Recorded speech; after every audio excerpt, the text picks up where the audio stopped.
Ladies and gentlemen, imagine reaching 70 years old and realizing you've been carrying invisible luggage your whole life. Heavy, unnecessary, and exhausting. At that age, life should feel lighter, freer, and more joyful. But too many people step into their later years weighed down by things that don't serve them anymore. Today, I want to share with you 5 things you must throw away after 70 if you truly want to avoid misery and step into the happiest, healthiest chapter of your life. Before we begin, if you have not subscribed to my channel yet, make sure to hit that subscribe button and turn on the notification bell so you never miss any video. Have you ever caught yourself lying awake at night, replaying moments from the past, whispering to yourself, "If only I had done things differently"? Regret has that sneaky way of creeping in when we least expect it. It lingers like an old song stuck on repeat, reminding us of choices we can't undo, words we wish we had said, or opportunities we let slip by. But here's the thing, regret is like carrying a heavy backpack filled with stones. The longer you carry it, the harder it becomes to move forward. The truth is, every single one of us has regrets. Maybe it's not spending enough time with family, maybe it's a career path we didn't pursue, or maybe it's simply the way we treated ourselves when we were younger. But at some point, we must ask ourselves, am I going to keep punishing myself for something I can't change?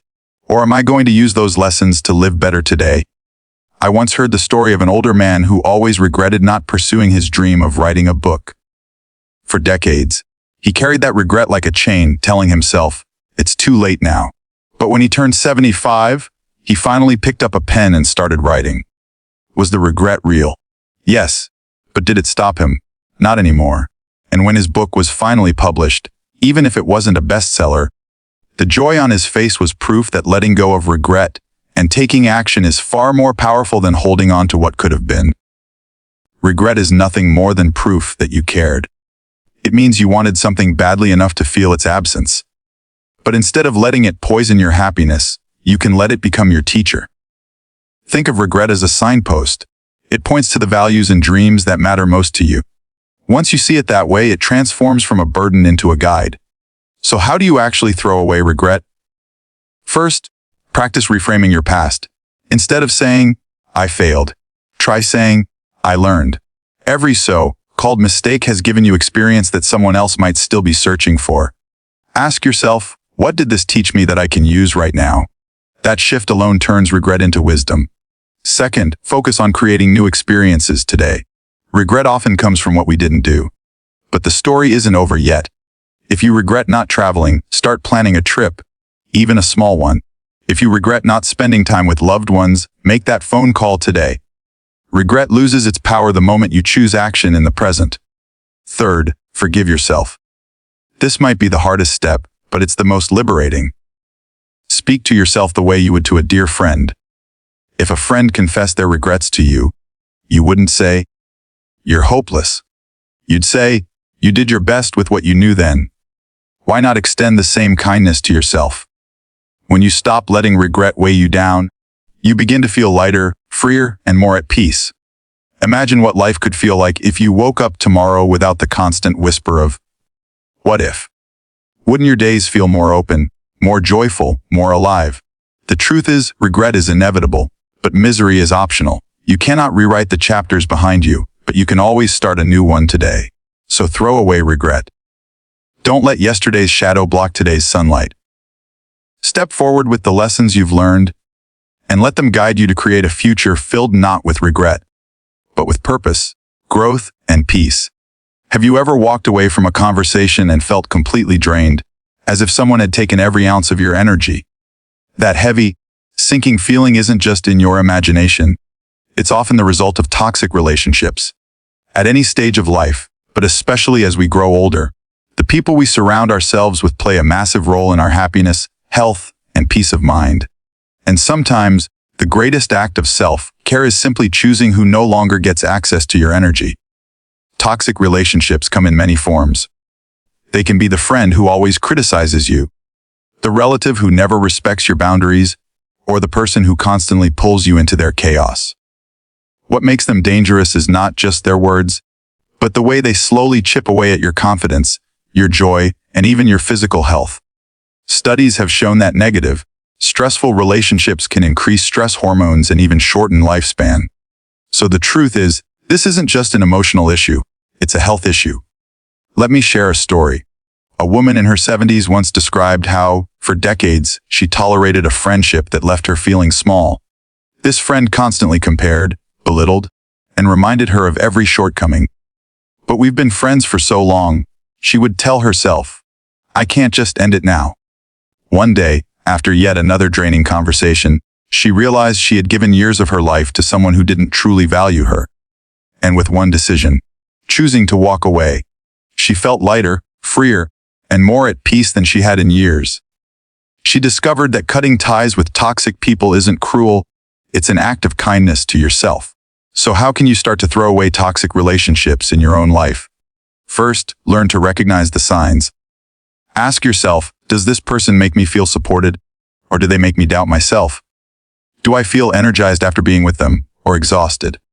Those questions are powerful because they reveal who lifts you up and who weighs you down. Second, set boundaries. Not every toxic relationship requires a dramatic ending. Sometimes it's about limiting your exposure. If someone constantly drains you, reduce the time you spend with them. Protect your peace by saying no when you need to, without guilt. Remember, boundaries aren't walls, they're filters that protect what matters most. Third, replace negative connections with nourishing ones. When you let go of someone who drains you, you create space for people who inspire, encourage, and truly care for you. Surround yourself with those who make you laugh, who celebrate your victories, and who stand by you in struggles. Imagine how different life feels when every interaction leaves you feeling valued instead of diminished. I know it's not always easy. Sometimes toxic relationships are tangled with family ties, long histories, or old obligations. But ask yourself this: is holding on to someone who hurts you worth sacrificing your joy and peace in these precious years of life? The truth is, you can't always control who comes into your life, but you can absolutely control who stays. Choosing to let go of toxic relationships is not about anger. It's about reclaiming your time, your health, and your happiness. When you throw away what poisons your spirit, you make room for love, laughter, and growth. And isn't that what we all deserve? Especially in the years where life should feel lighter and more meaningful.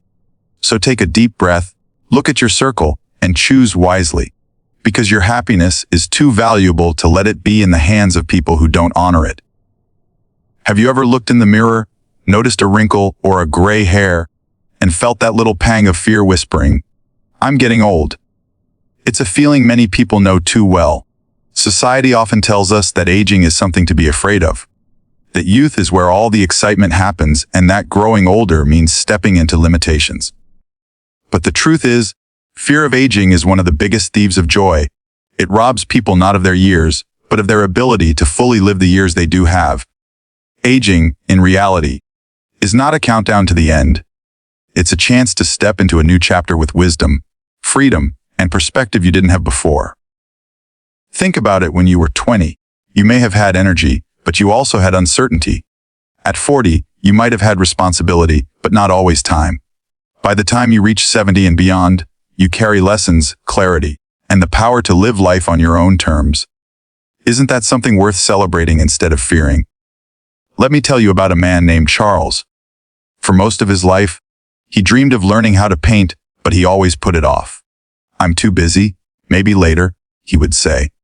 When Charles retired, he started worrying he was too old to begin. The fear of being judged, of not being good enough, almost stopped him. But at 72, he finally picked up a brush. At first, his work was messy and clumsy, but with time, he improved. His small paintings became gifts for his grandchildren, and later, he even sold a few at local fairs. The joy he found wasn't in being perfect. It was in proving to himself that life didn't end at 70. His story is proof that fear of aging keeps you stuck, but courage keeps you alive. So, how can we throw away this fear in our own lives? The first step is to challenge the mindset that aging equals decline. Instead of focusing on what you can't do anymore, focus on what you can do and what you can still discover. Ask yourself, what passions have I postponed? What joys can I still chase? When you shift your perspective from limitation to opportunity, aging feels less like a prison and more like a privilege. Second, take care of your body and mind as acts of empowerment, not desperation. A short daily walk, light stretching, or trying a new puzzle for your brain can make you feel strong, capable, and engaged. These small habits remind you that you are not defined by age. You are defined by how you choose to show up each day. Third, stay connected. Fear of aging often comes from feeling irrelevant or left behind. But connection keeps the spirit alive. Spend time with younger generations, share your stories, learn from theirs, and never stop being curious. After all, curiosity doesn't have an age limit. Let's pause for a moment and ask, what would life feel like if, instead of fearing the number of candles on your cake, you celebrated the fire in each flame? That simple shift could change the way you greet every year that passes. The truth is, fear of aging only shortens the life you already have. But when you throw that fear away, you begin to see each year as a gift, not a threat. Imagine the freedom of waking up excited not about how much time is left, but about how much possibility still exists. Aging is not about losing time. It's about gaining perspective. And when you embrace it with courage instead of fear, you discover that some of the most beautiful moments in life are waiting for you in the years ahead. Have you ever opened a closet, stared at all the clothes stacked inside, and thought to yourself, why do I have so much, yet still feel like something is missing? It's a strange truth of life. No matter how many things we collect, they rarely fill the spaces in our hearts. As we grow older, many of us realize that the obsession with possessions doesn't bring the happiness we once believed it would. In fact, it often does the opposite. It clutters our homes, drains our energy, and distracts us from what really matters. The problem isn't owning things. The problem is when things begin to own us. We spend years chasing the next upgrade, the newest car, the bigger house, or the latest gadget, only to discover that the joy they bring is short-lived. How many times have you bought something new, felt excited for a week, and then found yourself back in the same cycle, wanting more? That endless chase leaves us tired, not fulfilled. At 70 and beyond, your most valuable currency is not the number of objects you own. It's the quality of your peace, your health, and your connections. I once met a woman who told me that after her husband passed away, she spent months sitting among piles of things they had collected together. Furniture, clothes, decorations, stuff everywhere.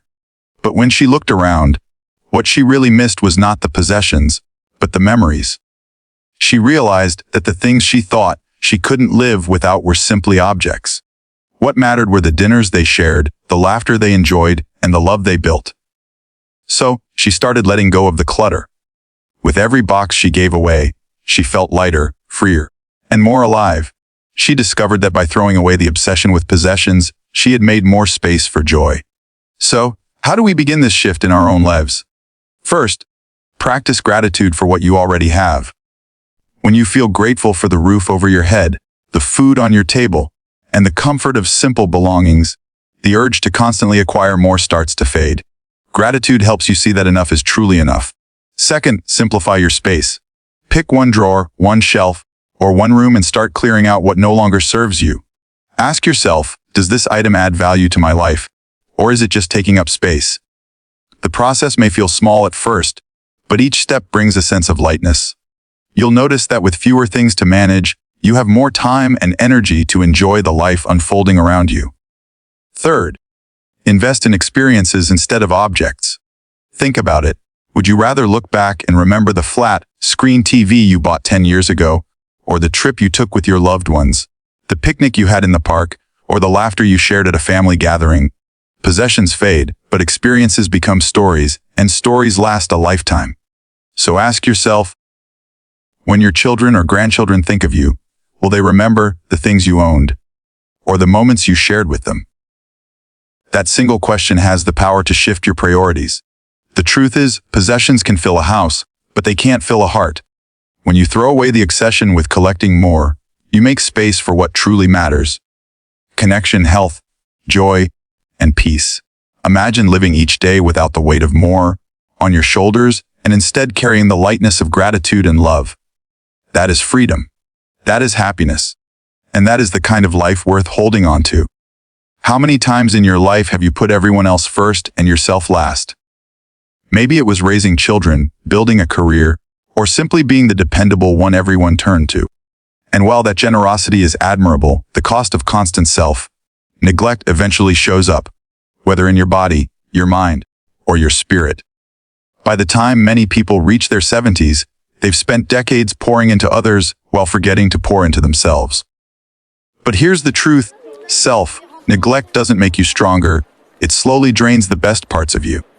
Neglecting yourself can look like skipping doctor's appointments, brushing aside exercise, ignoring what you eat, or pushing away hobbies that once brought you joy. It's easy to say, "I don't have time," or "It doesn't matter anymore." But the reality is, it matters more now than ever. Think of your body and mind as the only home you'll ever live in. You can't trade it, you can't sell it, and you certainly can't move out. If you don't take care of it, where else will you live? Let me share a story. There was a retired teacher named Maria who had spent her entire life caring for her students, her children, and later her grandchildren. By 72, she was exhausted, carrying health issues she had ignored for years. One day, her daughter asked her, "Mom, when are you going to start taking care of you?" That question struck her deeply. Maria realized that self-neglect had cost her energy, mobility, and peace of mind. She decided to make small changes: daily walks in the park, eating balanced meals, and even joining a local book club. Slowly, she felt her spark return. It wasn't about becoming younger. It was about becoming alive again. So how can you throw away self-neglect in your own life? First, prioritize your health. Schedule the checkups, move your body in ways that feel good, and pay attention to what you eat. Even a 20-minute walk can improve mood, energy, and heart health. These small acts add up to big changes. Second, nurture your mind and emotions. Engage in activities that bring joy: reading, painting, gardening, learning a new skill. Challenge your brain with puzzles or conversations. Most importantly, give yourself permission to rest without guilt. Rest is not laziness, it's repair. Third, reconnect with yourself through reflection. Ask yourself, what do I need right now? What makes me feel most alive? You've spent a lifetime meeting the needs of others. Now it's time to honor your own. When you listen to your inner voice, you'll find clarity about what matters most in this season of life. Self-care isn't selfish, it's survival. It's what allows you to keep showing up for the people you love, without losing yourself in the process. Imagine how much fuller life would feel if you treated yourself with the same kindness and attention you've always given to others. Wouldn't your days feel lighter, your spirit stronger, your heart more at peace? The truth is, self-neglect robs you of the life you still have left to live. But when you throw it away, you give yourself the gift of energy, joy, and resilience. You've carried others for years. Now let yourself be carried by health, balance, and self-respect. Because the greatest legacy you can leave is not exhaustion. It's showing others that caring for yourself is the most powerful way to keep living fully, no matter your age. So, my friends, after 70, throw away regret, toxic relationships, fear of aging, obsession with possessions, and self-neglect. Why? Because you deserve lightness, freedom, and joy. This stage of life isn't about what you've lost. It's about what you can finally gain: peace, laughter, wisdom, and love.